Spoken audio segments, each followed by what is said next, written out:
Bayangkan kamu bekerja sebagai pembantu di rumah seorang majikan kaya, tapi tiba-tiba perhatian dan tatapannya membuat hatimu berdebar.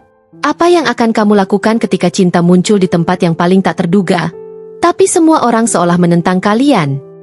Halo sahabatku semua, kali ini kita akan masuk ke sebuah kisah yang bisa mengguncang perasaan kalian, penuh ketegangan, drama, dan makna hidup yang dalam.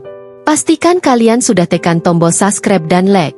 Jangan lupa juga tinggalkan komen kalian, karena setiap komentar sangat berarti dan bisa jadi bahan cerita menarik di episode selanjutnya. Dan yang pasti, biar kalian gak melewatkan satupun kisah seru berikutnya. Inilah kisah terlarang majikan yang jatuh hati ke pembantunya. Beginilah ceritanya. Sri masih ingat betul hari pertama ia menginjakan kaki di rumah megah itu. Dari luar terlihat seperti istana, pagar tinggi dengan cat yang masih mengilap, taman depan rapi penuh bunga. Tapi saat melangkah masuk, entah kenapa ada hawa dingin yang membuat bulu kuduknya meremang. Rumah besar itu sepi, terlalu sepi untuk dihuni seorang pria yang katanya kaya raya. Sri, gadis 23 tahun asal kampung, hanya bermodal nekat menerima pekerjaan sebagai pembantu di rumah Pak Bambang, seorang duda berusia 45 tahun. Katanya, Pak Bambang orangnya tegas tapi baik. Nyatanya, dari tatapan pertama saja, Sri merasa ada sesuatu yang berbeda. Saat memperkenalkan diri, tangan Sri gemetar. Pandangan Pak Bambang menusuk, tajam tapi sulit ditebak. Rasanya seperti sedang diperhatikan lebih dari sekadar majikan ke pembantu. Sejak pagi, Sri sibuk membersihkan ruang tamu, mengepel lantai yang luasnya seperti aula. Namun setiap kali ia menunduk, ia bisa merasakan tatapan itu, seolah-olah majikannya sedang mengawasi setiap gerakannya. Jantungnya berdebar tidak karuan, tapi ia berusaha menutupi dengan senyum. Malam menjelang, Sri diberi kamar kecil di bagian belakang rumah. Baru saja hendak tidur, ia mendengar langkah kaki mendekat. Pintu kamar diketuk pelan. "Sri, kamu sudah makan malam?" Suara berat Pak Bambang terdengar dari luar. Sri terdiam, bingung harus menjawab apa. Itu hanya perhatian, atau ada maksud lain? Dalam hati, ia mulai bertanya-tanya. Kenapa majikan sebaik ini begitu cepat menunjukkan kepedulian padanya? Atau jangan-jangan ada sesuatu yang disembunyikan di balik sikapnya? Hari-hari pertama Sri berjalan seperti biasa, penuh pekerjaan rumah yang melelahkan. Pagi menyapu halaman, siang memasak, sore mencuci piring yang menumpuk. Tapi ada satu hal yang selalu membuat Sri gelisah. Tatapan Pak Bambang yang sering muncul tiba-tiba. Bukan tatapan marah, bukan juga tatapan biasa seorang majikan. Ada sesuatu yang aneh, membuat Sri salah tingkah setiap kali kedapatan beradu pandang. Malam itu, Sri sedang mencuci piring di dapur. Hujan turun deras, suara gemuruhnya memantul ke seluruh rumah. Lampu dapur berkedip-kedip, seperti hampir padam. Sri semakin gugup ketika menyadari dirinya sendirian di ruangan itu. Tiba-tiba, ada suara langkah kaki mendekat. Perlahan tapi jelas. Sri menoleh, dan di sanalah Pak Bambang berdiri, hanya beberapa langkah di belakangnya. Suasana hening. Yang terdengar hanya suara tetesan air dari keran yang bocor. Sri hampir menjatuhkan piring di tangannya karena kaget. Pak Bambang tidak langsung bicara, hanya menatap, membuat Sri makin salah tingkah. Jantungnya berdetak kencang, keringat dingin mulai mengalir di pelipisnya. "Kenapa kamu kerja sendirian sampai larut, Sri?" Suara berat itu akhirnya terdengar. Sri buru-buru menunduk, tidak berani menatap balik. "Iya, Pak, tinggal sedikit lagi," jawabnya terbata. Tapi suasana tetap menegangkan. Sri bisa merasakan, jarak mereka terlalu dekat. Sekilas, tatapan itu seperti ada maksud tersembunyi. Sri hanya bisa berharap ia salah menebak. Namun, semakin lama, semakin jelas bahwa ada sesuatu yang tidak biasa dalam hubungan antara majikan dan pembantunya ini. Sejak malam di dapur itu, Sri jadi semakin gelisah. Ia berusaha meyakinkan diri bahwa Pak Bambang hanya sekadar perhatian, tapi kenyataannya berbeda. Pria itu mulai sering mencari alasan untuk mendekat. Awalnya sederhana, hanya bertanya soal menu makan siang. Besoknya, ia meminta Sri menemaninya makan malam. Sri bingung. Bukankah biasanya majikan makan sendiri di ruang makan besar itu? Pertama kali duduk berhadapan dengannya, Sri merasa seluruh tubuhnya kaku. Suara sendok beradu dengan piring terdengar begitu jelas di ruang makan yang luas dan sepi. Pak Bambang mencoba membuka obrolan kecil, menanyakan asal-usul Sri, tentang orang tuanya di kampung, bahkan hal-hal pribadi. Sri menjawab seadanya, menunduk, takut salah bicara. Tapi setiap kali ia mengangkat kepala, tatapan Pak Bambang selalu membuatnya salah tingkah. Kenapa kamu selalu menunduk? Sri, kamu tidak nyaman sama saya? Pertanyaan itu keluar tiba-tiba. Sri tercekat, wajahnya memerah. Bukan begitu, Pak. Saya hanya takut salah bicara. Pak Bambang tersenyum tipis, tapi tatapannya tetap tajam, sulit diterka. Malam itu Sri tidak bisa tidur. Ia mulai merasa, hubungan mereka tidak lagi sekadar majikan dan pembantu. Ada jarak yang semakin menyempit, tanpa ia sadari. Tapi di balik itu, muncul juga rasa takut. Apa kata orang jika mereka melihat kedekatan ini? Bagaimana jika gosip mulai beredar? Sri mulai mempertanyakan, apakah ia harus tetap tinggal di rumah itu, atau segera pergi sebelum semuanya jadi semakin rumit. Sore itu hujan turun deras sekali. Langit gelap seperti malam meski jam baru menunjukkan pukul 5. Angin kencang membuat pohon-pohon di halaman bergoyang liar. Suara petir sesekali menggelegar memecah suasana. Sri yang sedang melipat pakaian di ruang belakang terlonjak kaget ketika tiba-tiba listrik padam. Rumah besar itu mendadak gelap gulita. Hanya tersisa suara hujan yang menghantam atap dan dinding. Sri panik. Ia tidak terbiasa berada di rumah sebesar itu tanpa cahaya. Meraba-raba dinding, ia berjalan pelan menuju dapur, berharap menemukan lilin atau lampu darurat. Namun sebelum sempat membuka laci, terdengar suara langkah kaki berat mendekat. Jantung Sri berdetak makin kencang. Dalam hati ia sempat berpikir macam-macam. Siapa yang datang? Ternyata Pak Bambang muncul, membawa sebatang lilin menyala. Cahaya redup itu membuat wajahnya terlihat berbeda. Lebih tegas, lebih dekat. Ruangan dapur yang gelap hanya diterangi sinar kuning kecil, membuat suasana begitu menegangkan. Kamu takut, Sri? Tanya Pak Bambang pelan. Suaranya tenggelam oleh suara hujan. Sri mengangguk gugup, berusaha menutupi ketakutannya dengan senyum kaku. Iya, Pak. Saya nggak biasa listrik mati. Pak Bambang mendekat, menaruh lilin di meja dapur. Jarak mereka hanya tinggal 1 langkah. Sri bisa merasakan hangatnya cahaya lilin memantul di wajahnya sendiri. Tapi yang lebih membuatnya salah tingkah adalah tatapan majikannya yang tidak berpaling sedikit pun. Dalam hati Sri mulai bertanya-tanya, apa sebenarnya yang diinginkan Pak Bambang? Mengapa setiap momen kebersamaan selalu membuatnya merasa dicengkeram oleh sesuatu yang sulit dijelaskan? Sejak malam ketika listrik padam itu, kedekatan Sri dan Pak Bambang semakin terasa. Tanpa sadar, mereka mulai sering terlihat bersama. Awalnya hanya di rumah, tapi kemudian merambah keluar. Suatu pagi, Pak Bambang meminta Sri menemaninya ke pasar swalayan. Katanya, ia butuh bantuan membawa belanjaan. Sri sebenarnya ragu, karena biasanya tugas itu bisa dikerjakan sopir atau asisten rumah tangga lain. Tapi tatapan serius Pak Bambang membuatnya tidak tega menolak. Mereka berjalan berdampingan di lorong-lorong toko, dan beberapa pasang mata mulai memperhatikan. Ada yang berbisik, ada pula yang sengaja menoleh berulang kali. Sri bisa merasakan pandangan itu menusuk-nusuk punggungnya. Apalagi ketika Pak Bambang tampak santai saja mendorong troli sambil sesekali mengajak Sri bercanda kecil. Kabar itu rupanya cepat menyebar. Hanya dalam hitungan hari, tetangga sekitar rumah sudah mulai bergosip. Ada yang bilang Sri terlalu berani karena terlalu dekat dengan majikan. Ada juga yang menyindir bahwa Sri sengaja mencari perhatian demi kenyamanan hidup. Sri mendengar bisikan itu saat sedang menjemur pakaian. Beberapa ibu-ibu yang lewat sengaja berbisik keras, seakan ingin Sri mendengar. Malamnya, Sri menangis diam-diam di kamarnya. Ia bingung harus bagaimana. Menolak ajakan Pak Bambang jelas sulit, tapi menerima begitu saja membuat gosip semakin panas.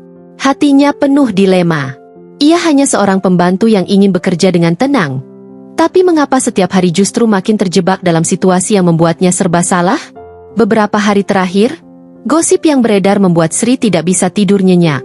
Setiap kali keluar rumah untuk membuang sampah atau sekadar menjemur pakaian, selalu ada tatapan aneh dari tetangga. Seakan-akan semua orang sudah menuduhnya macam-macam. Sri merasa harga dirinya diinjak, padahal ia hanya bekerja. Malam itu, dengan hati berat, Sri memberanikan diri bicara kepada Pak Bambang. Pak, Sepertinya saya nggak bisa lama-lama kerja di sini. Mungkin saya harus pulang kampung, ucap Sri pelan sambil menunduk, tangannya gemetar memegang sapu. Pak Bambang yang sedang duduk membaca koran langsung menurunkan kacamatanya. Wajahnya berubah serius, bahkan terlihat sedikit panik. Ia meletakkan koran, lalu berdiri mendekati Sri. "Kenapa kamu bicara begitu? Ada yang bikin kamu nggak betah di sini?" Tanyanya dengan nada lebih tegas dari biasanya. Sri terdiam, mencoba menyusun kata-kata. "Saya nggak enak sama tetangga, Pak.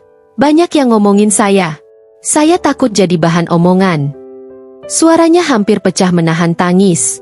Pak Bambang menarik napas dalam, lalu menatap Sri lekat-lekat.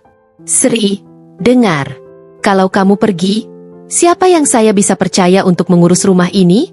Kamu bukan cuma pembantu di sini. Kamu sudah bagian penting di rumah ini." Ucapannya membuat Sri tercekat. Ada getaran aneh di dada, campuran antara bingung, haru, sekaligus takut. Malam itu Sri kembali ke kamarnya dengan pikiran yang kacau. Niatnya sudah bulat untuk pergi, tapi kata-kata Pak Bambang terus terngiang-ngiang di kepalanya. Apakah pria itu sungguh-sungguh peduli padanya? Atau hanya takut kehilangan kenyamanan yang selama ini ia dapatkan dari Sri? Suatu malam, Sri sedang merapikan ruang kerja Pak Bambang. Rak buku yang penuh debu, meja besar dengan kertas-kertas berserakan, dan lemari kayu tua di sudut ruangan. Saat membersihkan, tangannya tanpa sengaja menjatuhkan sebuah bingkai foto yang terselip di antara buku-buku. Sri buru-buru mengambilnya, tapi kemudian ia terdiam. Di dalam bingkai itu ada foto keluarga. Seorang wanita cantik berdiri di samping Pak Bambang, dengan senyum yang terlihat hangat. Di sebelahnya seorang anak kecil yang tampak lucu. Sri menatap foto itu lama, ada rasa asing sekaligus penasaran. Selama ini ia hanya tahu bahwa Pak Bambang duda, tapi tidak pernah tahu kenapa. Ketika Sri hendak mengembalikan foto itu, salah satu pembantu lama lewat dan berbisik. "Itu Bu Ratna, istri pertama Pak Bambang. Dia ninggalin Pak Bambang demi pria lain." Sri terkejut mendengarnya. Jadi, selama ini Pak Bambang menyimpan luka yang besar. Sejak tahu cerita itu, Sri mulai memahami kenapa Pak Bambang sering terlihat murung ketika sendirian. Ia juga mengerti kenapa pria itu begitu sulit membuka diri pada orang lain, tapi justru perhatian berlebihan pada dirinya. Ada luka lama yang belum sembuh, dan entah kenapa Sri merasa ditarik masuk ke dalamnya. Malam itu Sri tidak bisa berhenti memikirkan foto itu. Hatinya campur aduk, antara iba, takut, dan bingung. Apakah perhatian Pak Bambang selama ini tulus?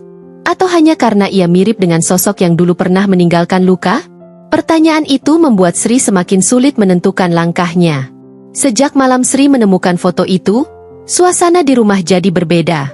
Pak Bambang mulai menunjukkan sisi yang belum pernah Sri lihat sebelumnya. Ia lebih sering tersenyum, bahkan kadang bercerita tentang pekerjaannya, sesuatu yang sebelumnya tak pernah ia lakukan. Sri bingung. Apakah ini tanda kedekatan mereka sudah melampaui batas majikan dan pembantu? Namun, semakin dekat, semakin besar juga rasa takut di hati Sri. Setiap kali mereka berbincang lama di ruang tamu, ia selalu membayangkan bagaimana kalau ada orang luar yang melihat. Gosip pasti semakin liar. Belum lagi keluarga Pak Bambang yang ia dengar sangat menjaga nama baik. Sri bisa membayangkan betapa besar penolakan yang akan ia terima jika mereka tahu kedekatannya dengan sang majikan. Suatu sore, Pak Bambang duduk bersama Sri di teras rumah, menikmati secangkir kopi sambil menatap hujan yang turun. "Sri, kamu betah kerja di sini?" tanyanya tiba-tiba. Sri tercekat, tak tahu harus menjawab apa. Hatinya ingin bilang iya, tapi mulutnya ragu. Ia hanya tersenyum kaku. Pak Bambang menatapnya lama, lalu berkata lirih, "Saya nggak mau kehilangan orang yang bikin rumah ini terasa hidup lagi." Kata-kata itu membuat dada Sri sesak. Ia bisa merasakan ketulusan di balik suara itu, tapi juga muncul rasa takut. Kalau ia benar-benar membiarkan perasaan ini tumbuh, apa yang akan terjadi? Malamnya, Sri termenung di kamarnya. Kedekatan ini memang membuatnya hangat, tapi bayangan cibiran orang-orang terus menghantui. Antara ingin tetap tinggal dan menjaga perasaan Pak Bambang, atau pergi sebelum semuanya menjadi lebih rumit. Hari itu suasana rumah mendadak berubah ketika seorang pemuda berusia sekitar 20 tahun datang membawa koper. Dialah Andi, anak pertama Pak Bambang dari pernikahan sebelumnya. Sri baru pertama kali melihatnya. Tapi sejak awal tatapan mata pemuda itu terasa menusuk. Pandangan yang tajam, penuh curiga. Seolah sejak detik pertama ia sudah tidak suka dengan keberadaan Sri di rumah itu. Sri berusaha ramah, menyapa dengan senyum. "Mau saya ambilkan minum, Mas?" tanyanya sopan. Namun Andi hanya menoleh sebentar, lalu berkata ketus, "Nggak usah, saya bisa ambil sendiri." Sri tercekat, pipinya panas menahan malu. Malam harinya, saat makan bersama, ketegangan semakin jelas. Andi menatap tajam ke arah Sri yang sibuk menuangkan sup ke mangkuk. "Ayah, kenapa pembantu sekarang ikut duduk di meja makan?" ucapnya lantang. Ruangan mendadak hening. Sri ingin sekali bersembunyi, tapi Pak Bambang cepat menimpali, "Sri, saya yang minta temani. Kamu jangan bicara sembarangan." Namun Andi tidak berhenti. Dengan suara tinggi ia berkata, "Ayah lupa siapa dia? Dia cuma pembantu. Jangan bilang ayah mau." Ucapannya terhenti, tapi maknanya jelas. Sri menunduk, menahan air mata yang hampir jatuh. Seusai makan, Sri kembali ke kamarnya dengan perasaan hancur. Kata-kata Andi terus terngiang di kepalanya. Ia sadar, jika anak Pak Bambang saja sudah terang-terangan menolaknya, bagaimana dengan keluarga besar yang lain? Rasa takut dan malu bercampur jadi satu. Malam itu Sri menangis dalam diam, bertanya-tanya apakah ia masih punya tempat di rumah itu. Sejak kejadian makan malam itu, Sri memutuskan untuk menjaga jarak. Ia tidak lagi berlama-lama di ruang tamu, tidak ikut duduk saat Pak Bambang makan, bahkan berusaha menghindari tatapan mata majikannya. Semua ia lakukan demi menghindari masalah. Sri tahu, kehadirannya sudah membuat hubungan ayah dan anak menjadi renggang. Namun, usaha Sri justru membuat Pak Bambang semakin gelisah. Suatu malam, Sri sedang menata pakaian di kamarnya. Suara langkah kaki terdengar mendekat. Jantung Sri langsung berdebar kencang. Pintu kamar diketuk perlahan, lalu suara berat itu terdengar.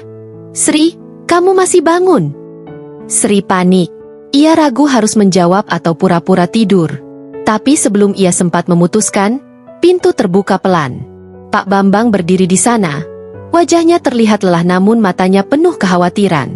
"Kenapa akhir-akhir ini kamu menjauh dari saya?" tanyanya dengan nada lirih. Sri menunduk, mencoba mengendalikan suaranya yang bergetar. Saya nggak mau bikin masalah, Pak. Anak Bapak sudah salah paham. Saya takut kalau saya terus di sini, keadaan jadi makin buruk." Pak Bambang melangkah masuk, berdiri hanya beberapa langkah darinya. "Kamu pikir saya peduli sama omongan orang? Yang saya butuh sekarang cuma kamu tetap di sini." Suaranya tegas, tapi ada nada memohon yang membuat hati Sri bergetar. Malam itu, Sri merasa terjebak. Di satu sisi, ia ingin lari dari semua tekanan. Di sisi lain, perhatian Pak Bambang membuatnya sulit untuk benar-benar pergi. Pertanyaannya hanya satu, sampai kapan ia bisa bertahan dengan situasi serumit ini? Gosip tentang Sri semakin menjadi-jadi. Hampir setiap kali ia keluar rumah, selalu ada bisikan-bisikan tajam yang sengaja dibiarkan terdengar. Itu, pembantu yang sok-sokan dekat sama majikannya. Ada pula yang berani tertawa kecil sambil melirik sinis ke arahnya. Sri hanya bisa menunduk, berpura-pura tidak mendengar, meski hatinya perih seperti disayat. Di pasar, situasi bahkan lebih parah. Saat ia membeli sayur, pedagang yang biasanya ramah kini memberi senyum kaku. Ada yang bisik-bisik di belakangnya, seakan Sri tidak punya harga diri. Padahal, ia hanya menjalankan tugas. Tapi di mata orang, Sri dianggap wanita yang memanfaatkan kesempatan. Malamnya, Sri duduk sendirian di dapur. Air matanya jatuh tanpa bisa ditahan. Ia merasa terjepit dari segala arah. Jika tetap tinggal, ia harus menanggung cibiran dan fitnah.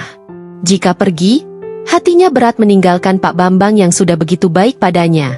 Pak Bambang beberapa kali melihat mata Sri sembab, tapi ia tidak pernah mau jujur.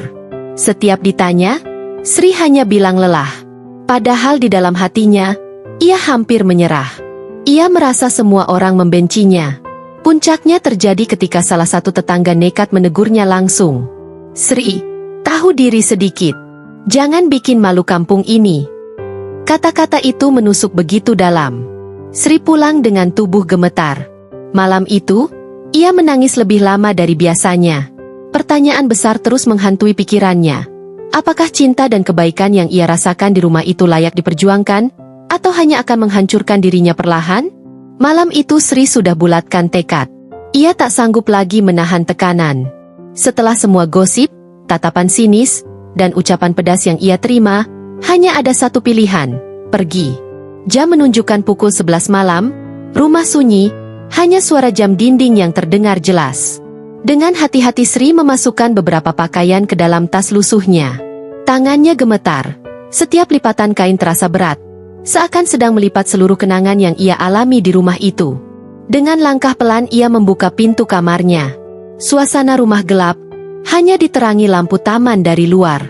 Jantungnya berdebar kencang, khawatir ketahuan. Sri berjalan melewati lorong panjang menuju ruang tamu. Namun, langkahnya terhenti. Di sana, di kursi ruang tamu, Pak Bambang sudah duduk menunggunya. Sri terkejut, tubuhnya kaku. Matanya membesar melihat wajah Pak Bambang yang setengah tertutup bayangan lampu. "Kamu mau kemana, Sri?" Suaranya pelan, tapi tegas. Tas di tangan Sri hampir terjatuh. Ia tak sanggup menjawab. Air matanya langsung mengalir. "Maaf, Pak. Saya nggak kuat lagi. Orang-orang sudah benci sama saya. Lebih baik saya pulang kampung." Pak Bambang berdiri, mendekat dengan langkah mantap. Wajahnya terlihat rapuh. Matanya berkaca-kaca. "Kalau kamu pergi, kamu hancurkan hati saya lagi, Sri," ucapnya lirih. Kata-kata itu membuat dada Sri sesak. Ia baru pertama kali melihat majikannya yang selalu terlihat tegar itu tampak begitu putus asa. Sri tak tahu harus bagaimana. Di satu sisi, ia ingin lari. Tapi di sisi lain, ia tidak tega melihat pria itu begitu hancur. Malam itu, untuk pertama kalinya, Sri menyadari bahwa hubungan mereka sudah jauh melampaui batas antara majikan dan pembantu. Malam itu suasana begitu sunyi. Hanya suara hujan yang menetes pelan di atap, membuat hati Sri semakin berat. Setelah perbincangan singkat tadi, Sri duduk di sofa ruang tamu, masih memeluk tasnya. Ia menatap Pak Bambang yang duduk berseberangan, wajahnya tertunduk. Sesekali ia mendengar napas berat majikannya, tapi tidak ada kata-kata yang keluar. Tiba-tiba, Pak Bambang menunduk, menutup wajahnya dengan tangan, dan Sri kaget melihatnya menitikkan air mata. Pria yang selama ini terlihat kuat, tegas, dan tidak mudah goyah, kini benar-benar rapuh di depannya. Sri terdiam, tubuhnya gemetar. Ia belum pernah melihat sisi seperti ini sebelumnya. "Pak?" Suara Sri terdengar lirih, nyaris berbisik. Ia ingin mendekat, tapi ragu, takut melangkahi batas. Pak Bambang menoleh sebentar, matanya merah dan basah. "Sri, saya nggak pernah merasakan kehilangan seperti ini sebelumnya. Kalau kamu pergi, saya hancur," katanya terbata-bata. Hati Sri sesak. Ia merasa campur aduk antara iba, takut, dan bingung. Selama ini ia merasa harus menjaga jarak, menahan perasaan, tapi melihat Pak Bambang menangis seperti itu membuat segalanya runtuh. Malam itu, tidak ada kata lain yang bisa diucapkan. Hanya ada keheningan yang penuh arti, rasa yang sulit dijelaskan, dan pilihan yang terasa semakin sulit. Sri menyadari, hubungannya dengan Pak Bambang bukan lagi sekadar majikan dan pembantu. Ada keterikatan yang lebih dalam, tapi juga risiko besar yang harus dihadapi. Pertanyaannya, apakah ia cukup berani untuk tetap tinggal, menerima perasaan itu, dan menghadapi dunia yang mungkin menentang mereka? Sejak malam itu, sesuatu berubah di antara Sri dan Pak Bambang. Kedekatan mereka tidak lagi bisa disembunyikan. Pak Bambang mulai terang-terangan menunjukkan perhatian. Ia selalu memastikan Sri makan dengan baik, tidak lembur terlalu lama, dan kadang sengaja menyapanya dengan senyum yang membuat hati Sri berdebar. Namun, rasa bahagia itu datang dengan ketakutan yang sama besar. Gosip tetangga masih terus terdengar, dan anak Pak Bambang, Andi, belum melunak. Setiap kali Sri dan Pak Bambang berada di ruang tamu, Andi selalu mengawasi dari jauh dengan tatapan penuh curiga. Sri merasa setiap senyum atau kata yang terlontar bisa disalahartikan. Suatu sore, Pak Bambang memanggil Sri ke teras rumah. Hujan ringan turun, udara sejuk, tapi jantung Sri panas bukan main. "Sri, saya nggak peduli apa kata orang. Yang penting kamu tetap di sini," katanya tegas. Sri menatapnya, ragu tapi juga tergerak. Sejak saat itu, Sri mulai belajar menerima perasaan yang selama ini ia pendam. Ia menyadari bahwa di balik sikap tegas Pak Bambang, ada ketulusan yang sulit ia tolak. Tapi ancaman dari Andi tetap menjadi bayangan besar. Setiap langkah, setiap tatapan, selalu diselimuti rasa takut akan penolakan dan gosip yang bisa muncul kapan saja. Malam harinya, Sri duduk di kamar, menatap langit gelap dari jendela. Ia sadar bahwa cinta mereka penuh risiko. Tapi ia juga menyadari satu hal, jika tidak berani memperjuangkannya, ia mungkin menyesal seumur hidup. Malam itu, hatinya mulai menerima bahwa pilihan terbesar bukan lari, tapi tetap bertahan menghadapi segala rintangan. Hari yang ditunggu akhirnya tiba. Pak Bambang memutuskan untuk memperkenalkan Sri kepada keluarganya secara resmi. Sri gugup, hatinya campur aduk antara takut, cemas, dan sedikit bahagia. Ia berpakaian rapi, mencoba menenangkan diri, tapi setiap langkah menuju ruang tamu terasa berat. Gosip, tatapan sinis, dan masa lalu Andi terus menghantuinya. Ketika mereka sampai, keluarga Pak Bambang menyambut dengan dingin. Beberapa menatap Sri dari atas ke bawah, seakan menilai setiap gerakannya. Andi duduk di sofa, menatap tajam, mulutnya tersenyum tipis tapi mata penuh peringatan.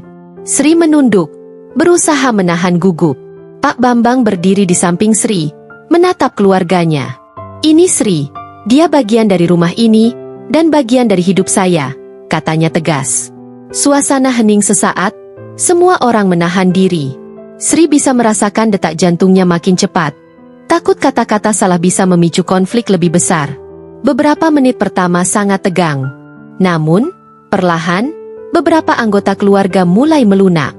Mereka melihat ketulusan Sri, bagaimana ia selalu sabar, penuh perhatian, dan tulus dalam setiap tindakan. Bahkan Andi, yang awalnya menolak keras, akhirnya terlihat ragu dan mulai tersentuh dengan kesungguhan Sri. Hari itu, meski tidak semua orang langsung menerima, langkah pertama untuk diterima telah tercapai. Sri dan Pak Bambang saling menatap, senyum tipis muncul di wajah keduanya. Semua perjuangan, air mata, dan ketakutan akhirnya menemukan hasil. Mereka sadar bahwa cinta yang tulus memang tidak mudah, tapi dengan keberanian dan ketulusan, semuanya mungkin diperjuangkan. Pelajaran paling mengesankan dari kisah Sri dan Pak Bambang adalah bahwa cinta sejati tidak melihat status atau posisi sosial, tapi dibangun dari ketulusan, keberanian, dan kesediaan untuk memperjuangkan perasaan meski banyak rintangan menghadang. Dalam hidup, terkadang kita harus berani menghadapi penilaian orang dan risiko, karena hanya dengan keberanian itulah hubungan yang tulus bisa bertahan dan memberi makna. Terima kasih sahabat setiaku yang sudah menonton. Jangan lupa subscribe dan like-nya ya. Wassalamualaikum warahmatullahi wabarakatuh.